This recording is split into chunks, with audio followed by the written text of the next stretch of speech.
कर्मण्येवाधिकारस्ते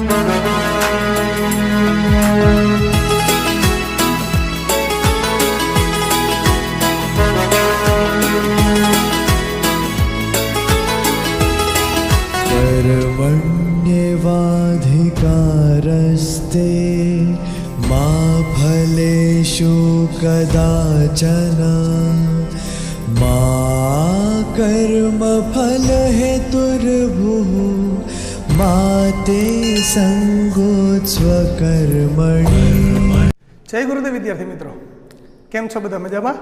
last लेक्चરની અંદર આપણે સમાંતર શ્રેણી જે ચેપ્ટર છે એને આપણે પૂર્ણાહુતિ કર્યું. હવે આપણે નવા ચેપ્ટરથી શરૂઆત કરવાની છે. નવું ચેપ્ટર બહુ ઇન્ટરેસ્ટિંગ છે, મજા આવે એવું છે. ઓલરેડી તમે ઘણા ધોરણથી ભણો છો. એ ચેપ્ટર છે, બહુ મજા આવશે. સિમ્પલ, સહેલું અને ઇઝી ચેપ્ટર છે અને ભૂમિતિને રિલેટેડ ચેપ્ટર છે એટલે વધારે મજા આવે. તમને ખબર છે આકૃતિઓ આવે એટલે ઘણા બધાને આકૃતિઓ આવે એટલે વધારે ગમે. તો અહીંયા આપણે આપણા ધોરણ 10નું જે છઠ્ઠું ચેપ્ટર છે ત્રિકોણ, એ ત્રિકોણથી આપણે શું કરવાનું છે એની શરૂઆત કરવાની છે નવા ચેપ્ટરની. તો ત્રિકોણ ઓલરેડી તમે નાના ધોરણની અંદર ત્રિકોણ વિશે તો ઘણો બધો અભ્યાસ કર્યો હતો. હવે અહીંયાથી આપણે જે ધોરણ 9માં શીખાતા ત્યાંથી આગળ વધવાનું છે. તો ઓલરેડી ત્રિકોણ વિશે પહેલાં થોડીક બેઝિક 2-3 મિનિટ માટે ચર્ચા કરી લઈએ, પછી આગળ એમાં વધીએ. તો પહેલાં તો ત્રિકોણ એટલે શું અને એના જે ગુણધર્મો છે એના વિશે તમે નાના ધોરણની અંદર અભ્યાસ કર્યો હતો.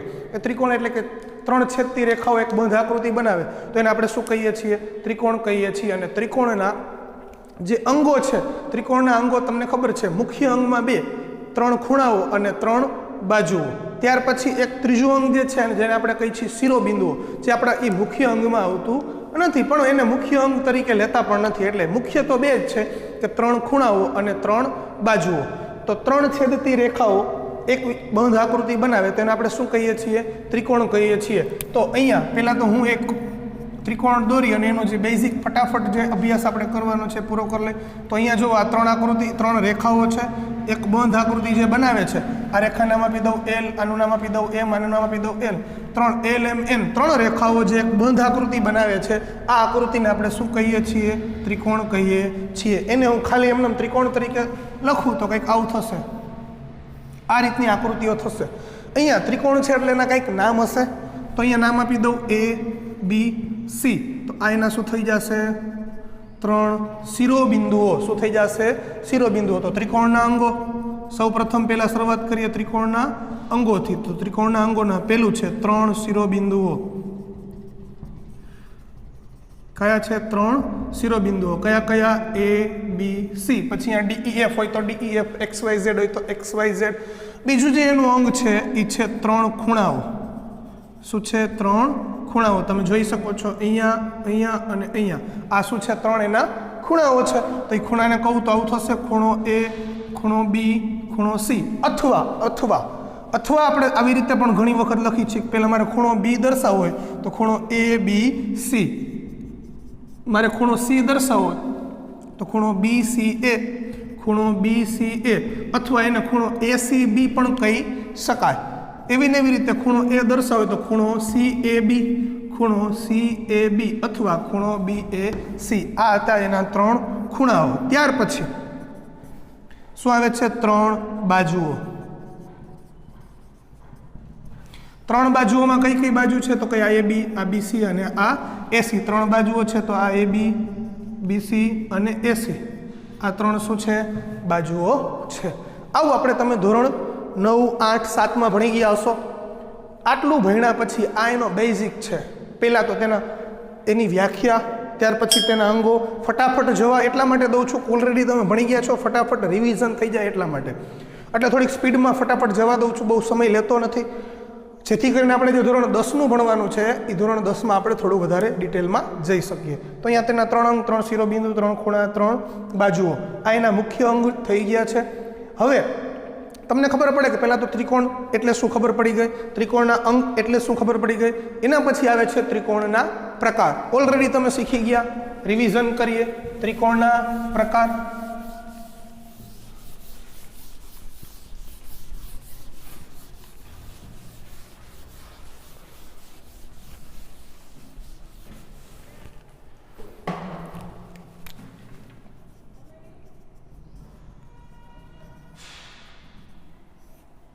ચાલો, ત્રિકોણના પ્રકાર.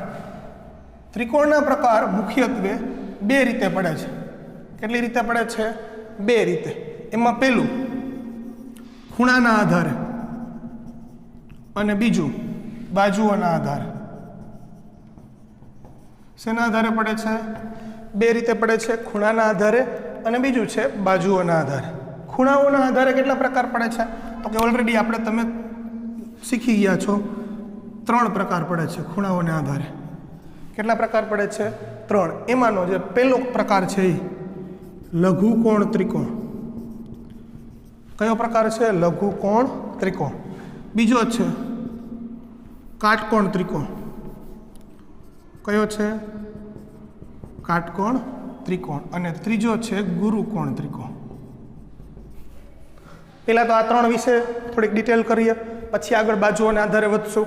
અહીંયા જે મેં 3 પ્રકાર લખ્યા છે ખૂણાના આધારે, એમાં ખબર પડી ગઈ. ખૂણો તમને ખબર છે, ખૂણો 3 પ્રકારના ખૂણા હોય છે. એક લઘુકોણ હોય છે, એક ગુરુકોણ હોય છે અને એક કાટકોણ હોય છે. લઘુકોણ એટલે શું? તો કે જે ખૂણાનું માપ 0 થી 90 ની વચ્ચે હોય. 0 થી 90 ની વચ્ચે એને આપણે શું કહીએ છીએ? લઘુકોણ કહીએ છીએ. કાટકોણ કેને કહીએ છીએ? તો કે જે ખૂણાનું માપ બરાબર 90 હોય એને આપણે શું કહીએ છીએ? કાટકોણ કહીએ છીએ. અને ગુરુકોણ કોને કહીએ છીએ? તો કે જે ખૂણાનું માપ 90 અંશથી 180 ની વચ્ચે હોય એને આપણે શું કહીએ છીએ? ગુરુકોણ. આવું આપણે ધોરણ 9ના રેખાઓ અને ખૂણાઓ આ ચેપ્ટરમાં ભણી ગયા હતા. તો અહીંયા આપણે લઘુકોણ ત્રિકોણ એટલે કેવો ત્રિકોણ? તો કે તમને ખબર છે ત્રિકોણમાં કેટલા ખૂણા હશે? 3. ત્રણેય ખૂણાના માપ કેવા હશે? 0 થી 90 ની વચ્ચે. તો લખશું ત્રણેય ખૂણાના માપ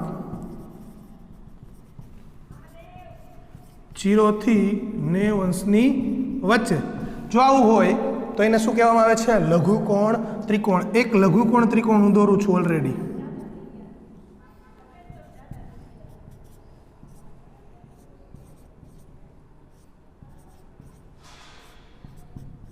ચાલો જુઓ, 60 90 થી ઓછો, 40 90 થી ઓછો, 80 90 થી ઓછો. તો આ કેવો ત્રિકોણ થઈ ગયો? લઘુકોણ ત્રિકોણ. કાટકોણ ત્રિકોણ. કાટકોણ ત્રિકોણ એટલે શું? તો કે કાટખૂણો એટલે ખબર છે 90 અંશ. તો હું અહીંયા જો એવો શબ્દ પ્રયોગ કરીશ કે ત્રણેય ખૂણાના માપ 90 અંશ હોય, તો 3 ખૂણાના માપ 90 કરો તો 9 તરીને 27, 90 + 90 + 90, 90 90 90 કેટલા થયા? 270. હવે આપણે ધોરણ 8માં ધોરણ 9માં શીખાતા કે ત્રિકોણના ત્રણેય ખૂણાનો સરવાળો 180 થાય, એનાથી વધે નહીં. બરાબર? બરાબર 180 ત્રણેયનો સરવાળો થતો. અહીંયા હું 3 ખૂણાના 90 90 90 કરી નાખું તો 270 થઈ જાય, તો વધી જાય. તો એનો મતલબ એવો થયો કે ત્રણેય ખૂણા 90 ના ન હોય તો કે કોઈ એક ખૂણો શું હશે? 90 અંશનો હશે. તો લખશું કોઈ એક ખૂણાનું માપ 90 અંશ હોય.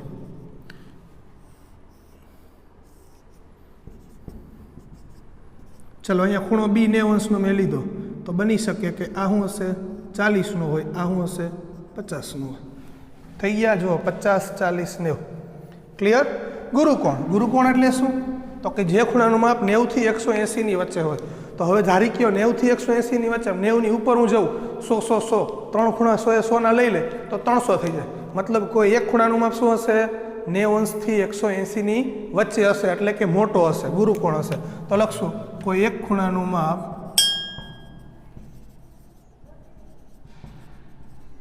90 અંશથી 180 ની વચ્ચે. એનો મતલબ એવો થાય, જો આમ સીધી લીટી દોરું તો 90 અંશ થાય, થોડીક ત્રાસી દોર દઈશ એટલે આ જે ત્રિકોણ હશે, આ પ્રકારનો ત્રિકોણ, નામ આપી દઉં ABC. આ ખૂણો લઈ લે આપણે 120નો, 140 60 60 70 80. હાલો રેડી? થઈ ગયો એક ખૂણો 120 એટલે ગુરુકોણ. તો આવા જે ત્રિકોણ છે એને આપણે શું કહીએ છીએ? એના ખૂણાના આધારે પ્રકાર. હવે બાજુઓના આધારે.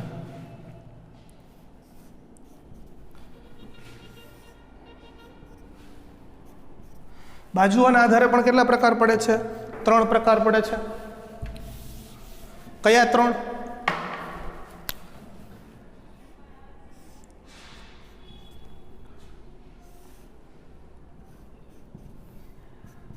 એમાં પહેલું સમબાજુ ત્રિકોણ, બીજું સમદ્વિબાજુ ત્રિકોણ અને ત્રીજું વિષમ બાજુ ત્રિકોણ. ત્રણ પ્રકારના ત્રિકોણ છે, સમબાજુ, સમદ્વિબાજુ, વિષમબાજુ, જે કેના આધારે પડે છે? બાજુઓના આધારે. પેલું સમબાજુ, સમ એટલે સરખું, બાજુ એટલે બાજુ, જેની બધી બાજુ કેવી હોય? સરખી હોય, એને આપણે શું કહેશું? સમબાજુ ત્રિકોણ. મતલબ ત્રણેય બાજુઓના માપ કેવા હોય? સમાન હોય. ત્રણેય બાજુના માપ સમાન હોય તે કેવો ત્રિકોણ કહેવાય? સમબાજુ ત્રિકોણ. આ ખૂણો સોરી આ બાજુ આવ્યો, ત્રણ બાજુ કેવી? સરખી, એક લીટું અથવા એને હું કહી દઉં તો ત્રણ. ચાલો રેડી. આ થઈ ગયો કેવો? સમબાજુ. સમદ્વિબાજુ એટલે કે સમ એટલે સરખું, દ્વિ એટલે બે, જેની બે બાજુ સમાન હોય.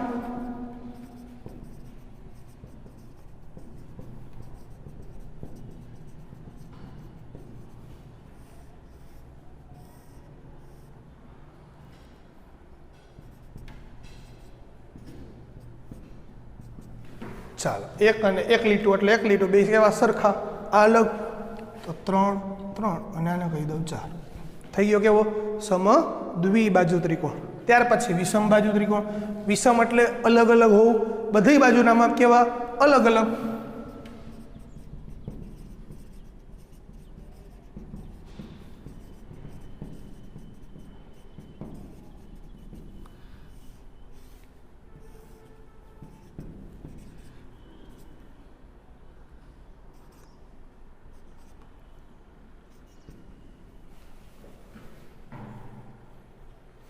ત્રણ, 5, 7 બધી બાજુ કેવી છે? અલગ અલગ છે. તો આ થઈ ગયા ત્રિકોણના પ્રકાર. હવે ત્રિકોણના પ્રકાર પછી તમે જે ધોરણ 9માં શીખાતા એ થોડું રિવિઝન કરીએ ને પછી ધોરણ 10ની અંદર જઈએ. ધોરણ 9ની અંદર આપણે શીખાતા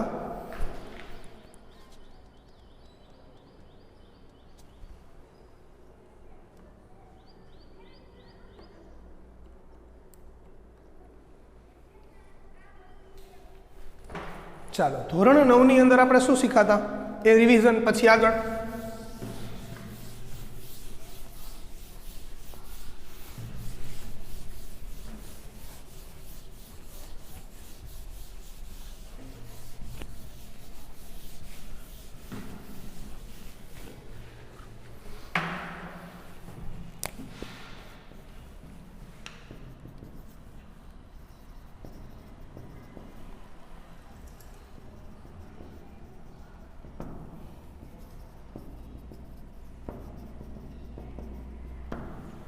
એકરૂપ આકૃતિઓ શું છે? એકરૂપ આકૃતિઓ. નામ એક, રૂપ, જેનું રૂપ એક જ હોય. કેવી રીતે? તો કે આપણે હમણાં ઉદાહરણ દ્વારા સમજીએ. એકરૂપ આકૃતિઓ, એના ઉપરથી આપણે ગયા હતા એકરૂપ ત્રિકોણની અંદર. તો અહીંયા પહેલાં તો એકરૂપની ચર્ચા કરી લઈએ. એકરૂપ એટલે શું? તો કે જે આ બે આકૃતિઓ, જે બે આકૃતિઓના કદ અને આકાર સમાન હોય તેને એકરૂપ આકૃતિઓ કહેવાય. જેના કદ અને આકાર શું હોય? સમાન હોય, તેને શું કહેશું આપણે? એકરૂપ આકૃતિઓ કહેશું. ઉદાહરણ તરીકે ધારી લ્યો, હું એક વર્તુળ દોરું છું જેની ત્રિજ્યા કેટલી છે?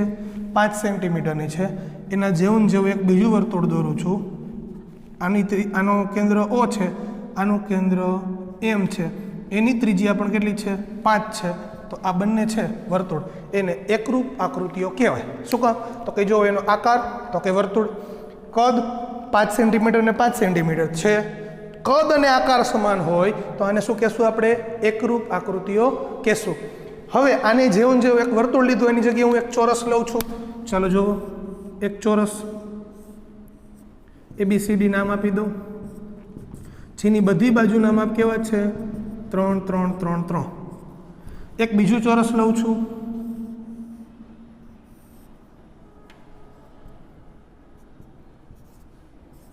PQRS, જેની બધી બાજુના માપ કેવા છે? 3, 3, 3, 3. જો તો બેયનો કદ અને આકાર બે કેવા છે? સરખા છે. જો બધી બાજુના માપ કેવા? સરખા. બેયનો આકાર કેવો? ચોરસ, તો કે ચોરસ આકાર છે અને બાજુઓના માપ 3 3 3 3 ચારેયના 3 3 છે, એટલે આ બે જે ચોરસ છે એને એકરૂપ આકૃતિઓ કહેવાય. 2 હોય 3 હોય 5 હોય ગમે એટલા હોઈ શકે, પણ અત્યારે આપણે બે કમ્પેરિઝન કરીએ છીએ તો આ બંને ચોરસ કેવા છે? એકરૂપ આકૃતિઓ કહેવાય, એકરૂપ ચોરસ કહેવાય. આને શું કહેશું આપણે? એકરૂપ વર્તુળ. એકરૂપ વર્તુળ છે, આ શું છે? એકરૂપ ચોરસ છે. તો એની અંદર ધારી લો ત્રિકોણની વાત આવે તો એક ત્રિકોણ લો,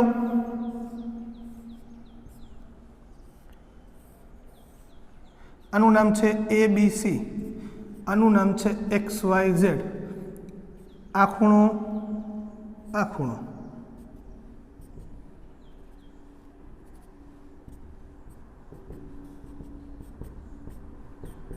જો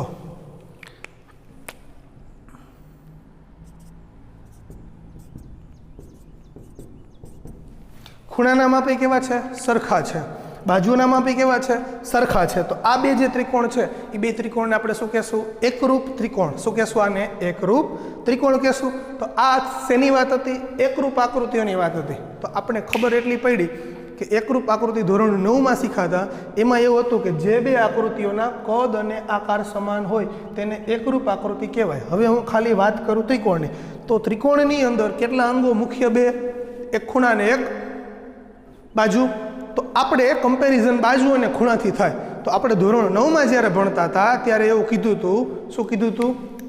તો કે જે બે ત્રિકોણના જો બે ત્રિકોણના અનુરૂપ ખૂણાઓ સમાન હોય અને બાજુઓના માપ પણ સમાન હોય તો તે બે ત્રિકોણ એકરૂપ છે તેમ કહેવાય. કહેતા હતા કે નહોતા કહેતા? ઉદાહરણ તરીકે લઈ લઉં ABC, 60નો ખૂણો, 40નો ખૂણો, 80નો ખૂણો, 3 5 અને 7. એક બીજો ત્રિકોણ લઈ લઈ. અહીંયા જે ઉદાહરણ લીધું હતું એ જ XYZ, 3 5 અને 7, 60નો ખૂણો, 80નો ખૂણો અને 40નો ખૂણો. તો અહીંયા એકરૂપતાની શરત, એકરૂપ થવાની શરતમાં શું જોયું હતું? પહેલું, 3 ખૂણા સરખા, એટલે કે ખૂણો A એના જેવો કોણ છે? ખૂણો X. ખૂણો B એના જેવો ખૂણો કોણ છે? અહીંયા Y. ખૂણો C એના જેવો ખૂણો કોણ છે? Z. તો ખૂણો A બરાબર X, B બરાબર Y, C બરાબર Z. ત્રણેય ખૂણા સરખા થઈ ગયા. બીજી શરત હતી, ત્રણેય બાજુના માપ સમાન, એટલે કે AB બરાબર XY. જો AB જેવો XY છે, BC બરાબર YZ, BC જેવો YZ છે, AC બરાબર XZ, AC જેવો XZ છે. થઈ ગયા સરખા.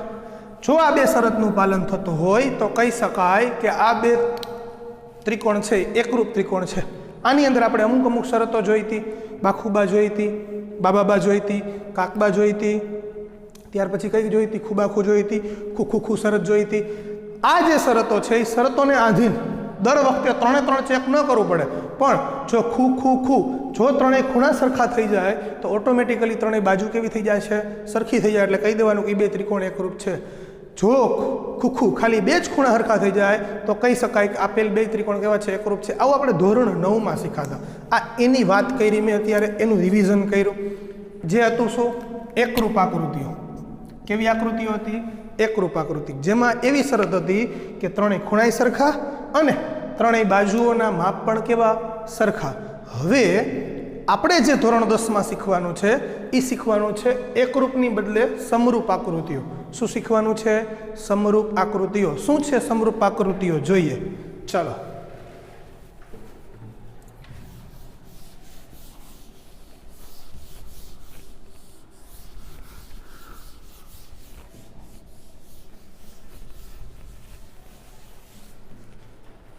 અત્યારે હું અહીંયા આ એકરૂપ આકૃતિઓ એમને રાખું છું જેથી કરીને તમને બંનેમાં આઈડિયા આવે. હવે અહીંયાથી આપણે શીખશું સમરૂપ આકૃતિઓ.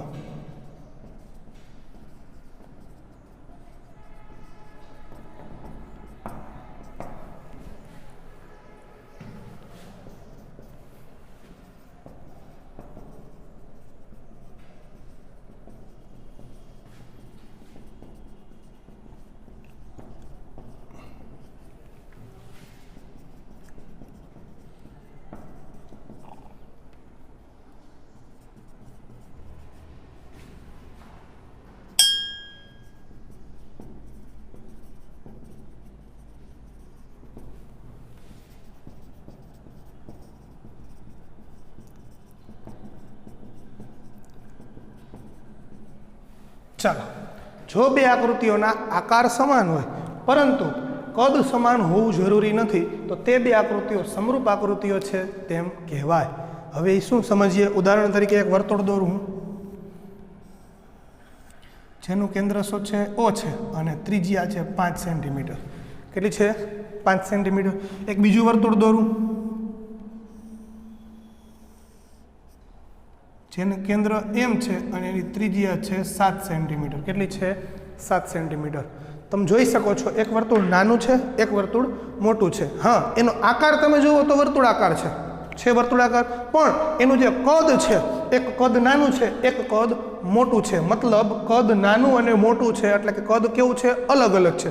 જે બે આકૃતિના આકાર સમાન હોય પરંતુ કદ સમાન હોય જરૂરી ન હોય તો તે બે આકૃતિને આપણે શું કહેશું?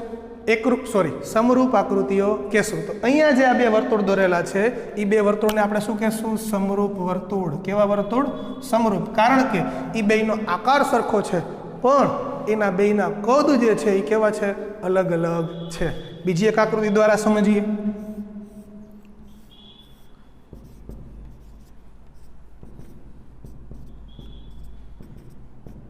ચાલો, એક ચોરસ છે 2 સેન્ટીમીટર જેની લંબાઈ છે, બાજુઓનું માપ.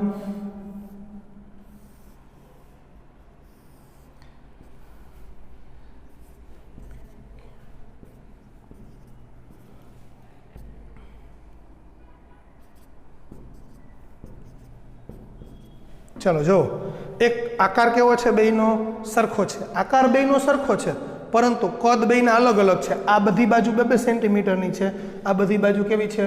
3 સેન્ટીમીટરની છે કે નહીં? છે. તો અહીંયા આ બે જે આકૃતિઓ છે એ કેવી છે? સમરૂપ આકૃતિઓ છે. એવું કહી શકાય કે આ બે આકૃતિઓ કેવી છે? સમરૂપ છે. કારણ કે બેયના કદ અલગ અલગ છે પરંતુ બેયનો આકાર જે છે એ કેવો છે? સરખો છે. બીજું એક ઉદાહરણ લઈએ.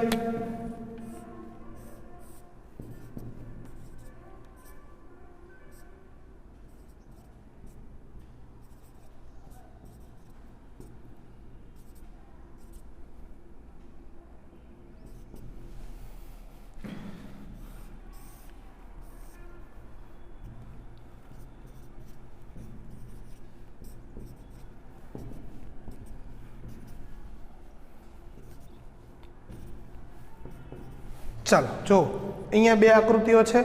હવે બે આકૃતિમાં અહીંયા ABC એમાં ત્રણેય ખૂણાના માપ સરખા છે પરંતુ જો બાજુનામાં 2 નું 4, 6, 14, 2, 3, 7 બેયના માપ અલગ અલગ છે પણ આકાર કેવો છે? સરખો છે. તો આ બે જે આકૃતિઓ છે એ બે આકૃતિને કેવી આકૃતિ કહેવાય? સમરૂપ આકૃતિઓ કહે છે. તો અહીંયા તમને ખબર પડી ગઈ હશે કે એકરૂપ અને સમરૂપ આ બેની અંદર મોટો ડિફરન્સ કયો છે? તો મોટો ડિફરન્સ એ છે કે એકરૂપ આકૃતિઓ જે છે એમાં કદ અને આકાર બંને સમાન હોવું જોઈએ, જ્યારે સમરૂપ આકૃતિઓ છે એમાં માત્ર ને માત્ર આકાર સમાન હોવો જરૂરી છે, કદ સમાન હોવું જરૂરી નથી. જો કદ અને આકાર બે સમાન થઈ જાય તો એને આપણે શું કહેશું? એકરૂપ આકૃતિ. જો કદ અલગ હોય પણ આકાર સમાન હોય તો એ બધી આકૃતિ શેમાં આવશે? સમરૂપ આકૃતિઓમાં આવશે. એક બીજો ડિફરન્સ મોટો કે જ્યારે સમરૂપ આકૃતિ હશે ત્યારે એ એકબીજા ઉપર બંધ બેસતી હશે. આ વર્તુળને હું અહીંયાથી ઉઠાવીને આના ઉપર બંધ બેસાડું તો એક્ઝેક્ટ એના ઉપર બંધ બેસી જશે. આ વર્તુળ, આ ચોરસને હું અહીંયાથી આમાં બંધ બેસાડી દઉં તો એક્ઝેક્ટ એની ઉપર બંધ બેસી જશે. એવી જ રીતે અહીંયા આ જે બે આકૃતિઓ છે બંધ બેસતી હોતી નથી. એક આકૃતિ નાની, એક આકૃતિ મોટી હોય છે એટલે કે બેયનો આકાર સરખો હોય છે પણ કદ કેવા હોય છે? અલગ અલગ હોય છે. અહીંયા આપણે આટલી વસ્તુ જે મેઇન કન્સેપ્ટ છે એકરૂપ આકૃતિ અને સમરૂપ આકૃતિ એ બે વચ્ચેનો જે મેઇન કન્સેપ્ટ છે એ કન્સેપ્ટ અહીંયા આપણે ક્લિયર કર્યો. હવે અહીંયા આપણે ભણવાનું ત્રિકોણ જ છે તો ત્રિકોણ આધારિત જ ચર્ચા આપણે શું કરવાની થશે. અહીંયા મેં માત્ર ત્રિકોણ અને અહીંયા ચતુષ્કોણ બે ઉદાહરણ લીધા. બે બહુકોણ હોય તો બહુકોણમાં પણ આ જ શરત લાગુ પડે છે. કઈ શરતને આધારે બે આકૃતિઓ સમરૂપ કહેવાય એ હવે આપણે નેક્સ્ટ જોશું. ચાલો, એકરૂપ અને સમરૂપ આકૃતિઓ એનો જે કન્સેપ્ટ છે એ તમને ઓલરેડી હવે મગજમાં બેસી ગયો હશે કે બેયની વચ્ચે શું ડિફરન્સ મેઇન છે, ખ્યાલ આવી ગયો હશે. તો અહીંયા એક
ચાલો આગળ વધીએ. બે બહુકોણના બધો જ અનુરૂપ ખૂણાઓ સમાન હોય, બધી જ અનુરૂપ બાજુઓનો ગુણોત્તર સમાન હોય તો તે બે બહુકોણો સમરૂપ બહુકોણો કહેવાય. કાંઈ સમજાણું નહીં સર.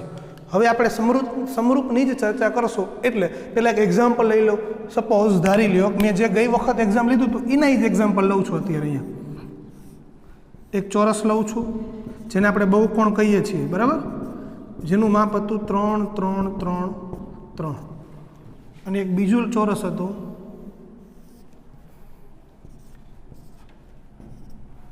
જેનું માપ હતું 5 5 5 5. કદાચ કાંઈક મિસ્ટેક હોય તો જણાવી લેજો. મને યાદ છે ત્યાં સુધી 3 અને 5 એવા બે હતા, કાં 2 અને 3 હતા, પણ અહીંયા ત્યાં એક એક્ઝામ્પલ લઈ લઈ 3 અને 5નું. હવે જો તો આ ખૂણો કેટલાનો હશે? બધાનો 90 90 90 90 હશે. એ તો ખબર જ છે, ચોરસમાં હશે જ. તો અહીંયા બે બહુકોણ એટલે પછી 3 ખૂણા હોય તો ત્રિકોણ કહેવાય, 4 ખૂણા હોય તો ચતુષ્કોણ કહેવાય, 5 ખૂણા હોય તો પંચકોણ કહેવાય, 6 ખૂણા હોય તો ષષ્ઠકોણ કહેવાય. એવા અલગ અલગ ખૂણા જેટલા હોય એ પ્રમાણે એને આપણે બહુકોણ કહીએ છીએ અલગ અલગ ભાષામાં. તો અહીંયા મેં અત્યારે જે એક્ઝામ્પલ લખ્યું છે એ ચતુષ્કોણનું છે. તો આ ચતુષ્કોણમાં તમે જોઈ શકો છો કે ખૂણા એ જેવો, ખૂણા એની જેવો કોણ છે? ખૂણો પી છે. ખૂણા બી જેવો કોણ છે? ખૂણો ક્યુ છે. ખૂણા સી જેવો કોણ છે? ખૂણો આર છે. અને ખૂણા ડી જેવો કોણ છે? ખૂણો એસ. મતલબ ચારે ચાર ખૂણા કેવા છે? સરખા છે. પણ ચાર બાજુ સરખી છે તો કંઈ ના, ચાર બાજુ સરખી નથી. તો એ શું છે? તો કે તમે જોઈ શકો છો કે હું અત્યારે બાજુની વાત કરું તો એ બીના છેદમાં પી ક્યુ લઉં છું. એ બીના છેદમાં પી ક્યુ. એ બી એટલે કેટલા? તો કે 3. પી ક્યુ એટલે કેટલા? તો કે 5. એ બીના છેદમાં પી ક્યુ મને મળ્યું 3 છેદમાં 5. પછી લઉં છું બીસી. બીસીના છેદમાં ક્યુ આર, તો એ પણ શું છે? 3 છેદમાં 5. પછી લઉં છું એસીના છેદમાં પી આર, એ પણ શું છે? 3 છેદમાં 5.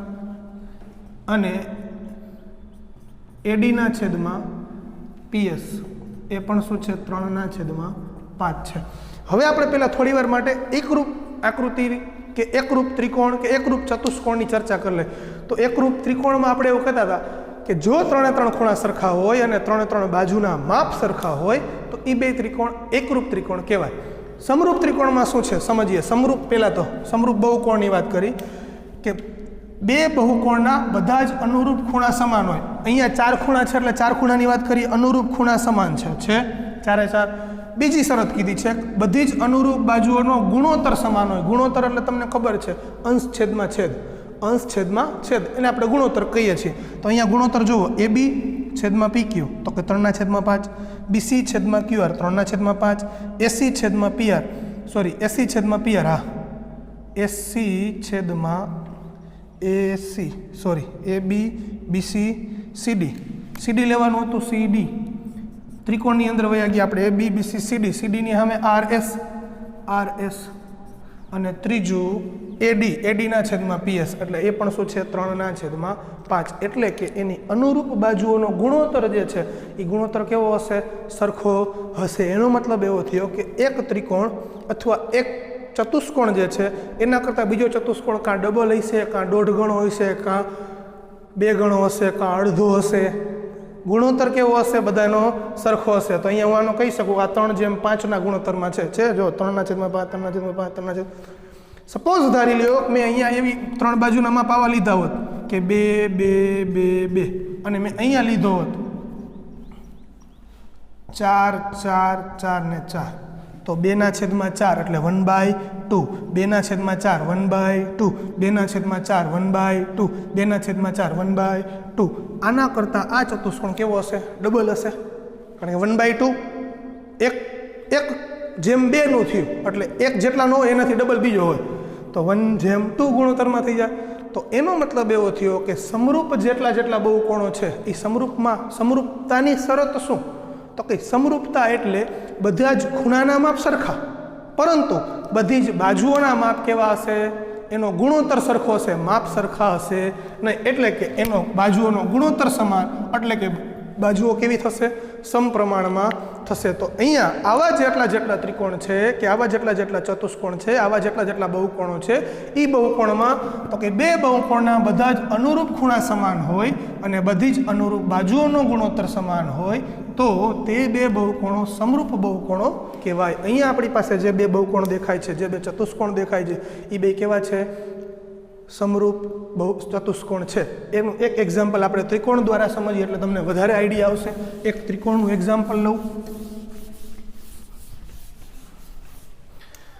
મારી પાસે એક ત્રિકોણ છે જેનું નામ છે ABC. ખૂણાનું માપ કહી દઉં 60 40 50 લઈ લે. હાલો 60 ને 40 હો ને 110 ને 70. ચાલો રેડી. એવી ને એવી રીતે એક બીજો ત્રિકોણ છે જેનું નામ છે PQR. આનું બાજુનું માપ છે 2, આનું માપ છે 5, આનું માપ છે 7. હમણાં લીધો તો એ જ ઉદાહરણ લઉં છું. 4 10 14. ચાલો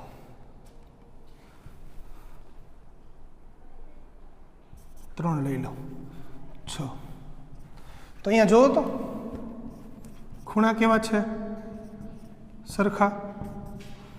જો આની સામે આ જ સરખો હોય એવું જરૂર નથી. આની સામે આ પણ સરખો હોઈ શકે, આની સામે આ પણ સરખો હોઈ શકે. ત્રણમાંથી ગમે તે એક ખૂણો સરખો. અહીંયા હું ખાલી સમજ માટે ખૂણા A બરાબર ખૂણો P, ખૂણો B બરાબર ખૂણો Q, ખૂણો C બરાબર ખૂણો R. અહીંયા ABના છેદમાં PQ એટલે કે 2/4 એટલે કે 1/2. BCના છેદમાં QR એટલે કે 3/6 1/2. ACના છેદમાં PR 7/14 1/2. જુઓ ત્રણ ખૂણા કેવા? સરખા. અને ત્રણેય બાજુઓનો ગુણોત્તર કેવો? સરખો.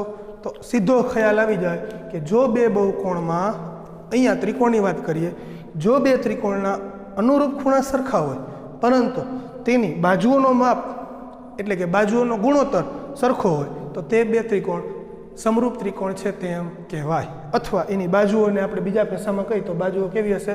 સમપ્રમાણમાં હશે. તો ક્લિયર. અહીંયા એકરૂપ અને સમરૂપ આ બે વચ્ચેનો જે મેઇન ડિફરન્સ હતો એ મેઇન ડિફરન્સ તમને અત્યારે સમજાવ્યો છે. અહીંયા મારી સાથે અત્યારે હું તમને એક મુદ્દા સાથે જોડવા માંગીશ કે બધી જ એકરૂપ આકૃતિઓ, બધી જ એકરૂપ આકૃતિઓ સમરૂપ આકૃતિઓ છે, પરંતુ બધી જ સમરૂપ આકૃતિઓ એકરૂપ આકૃતિઓ હોવી જરૂરી નથી.